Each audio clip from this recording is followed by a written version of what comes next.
ওই green tea girl, এখনো কি ভাবছো সবকিছু আগের জন্মের মতোই হবে? আগের জন্মে ওর জন্য আমি নিজের কথা না ভেবে স্কুলের বুলি ঝাও তিয়ানলেইকে ধরে এমনভাবে পিটিয়েছিলাম যে পুরো স্কুলে খবর ছড়িয়ে পড়েছিল। কিন্তু যার জন্য এত কিছু করলাম সেই মেয়েটাই উল্টো সবার কাছে বলতে শুরু করল আমি নাকি ওর সিম্পো। শুধু তাই নয়, ও বুলির সাথেই হাত মিলিয়ে শিক্ষকদের সামনে পুরো দোষটা আমার ঘাড়ে চাপিয়ে দিল। ফলাফল, আমি ডিসিপ্লিনারি অ্যাকশন পেলাম, স্কুল জুড়ে আমার নামে নোটিশ ঝুলল, আর জীবনের সবচেয়ে গুরুত্বপূর্ণ সময় গাওকাও চীনের বিশ্ববিদ্যালয় ভর্তি পরীক্ষা, সেটাও নষ্ট হয়ে গেল। কিন্তু সবচেয়ে বড় ধাক্কাটা এসেছিল স্কুল শেষ হওয়ার পরে। যে মেয়েটা বলতো সে বুলিকে ঘৃণা করে, শেষ পর্যন্ত সেই বুলিকেই ভালোবেসে বিয়ে করে ফেল।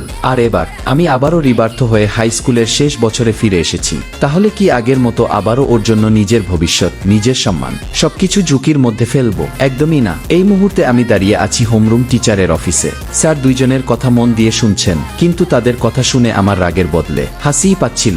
কারণ আমি জানি এই নাটকের শেষ কোথায়। আগের জন্মেও আমি প্রাণপণ চেষ্টা করেছিলাম নিজের নির্দোষ প্রমাণ করতে, কিন্তু কেউ আমার কথা বিশ্বাস করেনি। তখন বুঝতে পারিনি কেন, কিন্তু এখন সব পরিষ্কার। এটা কখনোই ন্যায় বিচার করার জন্য তদন্ত ছিল না, সবকিছু আগেই ঠিক করা ছিল। কারণ ঝাও তিয়ানলেই ছিল ডিসিপ্লিন ডিরেক্টরের ছেলে, তাই আমি যতই ব্যাখ্যা দিই শেষ পর্যন্ত শাস্তি আমারই হওয়ার ছিল। আর চেন সিরো, সে তো কখনোই আমার পাশে দাঁড়ায়নি, ঠিক যেমনটা আমি ভেবেছিলাম। স্যার চেন সিরোর কথা শোনার পর মাথা নেড়ে বললেন, ঠিক আছে, তোমরা দুজন ক্লাসে ফিরে যাও। তারপর তিনি আমার দিকে তাকিয়ে দীর্ঘশ্বাস ফেললেন। তোমার রেজাল্ট খারাপ না, তাহলে গ্রেড 12-এর এত গুরুত্বপূর্ণ সময়ে কেন এমন কাজ করলে? যদি সত্যি চেন সিরোকে পছন্দ করতে তাহলে গ্র্যাজুয়েশনের পর প্রপোজ করতে পারতে। মারামারি করে কোনো সমস্যার সমাধান হয় না। এরপর তিনি ঠান্ডা গলা রায় শুনিয়ে দিলেন, 1500 শব্দের একটা সেলফ ক্রিটিসিজম রিপোর্ট লিখবে গি। তারপর পুরো স্কুলের সামনে তোমার শাস্তির ঘোষণা করা হবে গি। সামনে আর মাত্র 100-র একটু বেশি দিন আছে গাওকাওয়ের গি। নিজের ভবিষ্যৎ নিজেই নষ্ট করো না গি।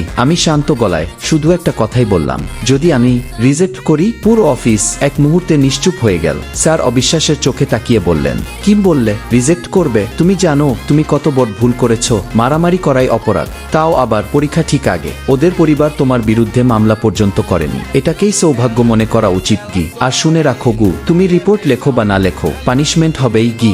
যদি নিজের ভুল স্বীকার না করো তাহলে তোমার গার্ডিয়ানকে ডাকতে বাধ্য হব গি। আমি শুধু হালকা হাসলাম, কারণ এই দৃশ্যটা আমি আগের জন্মেই দেখে ফেলেছি। স্যার কম্পিউটার ফুল ভিডিও আমার চ্যানেলে আপলোড করা আছে, আর কমেন্ট বক্সে লিঙ্কও দেওয়া আছে।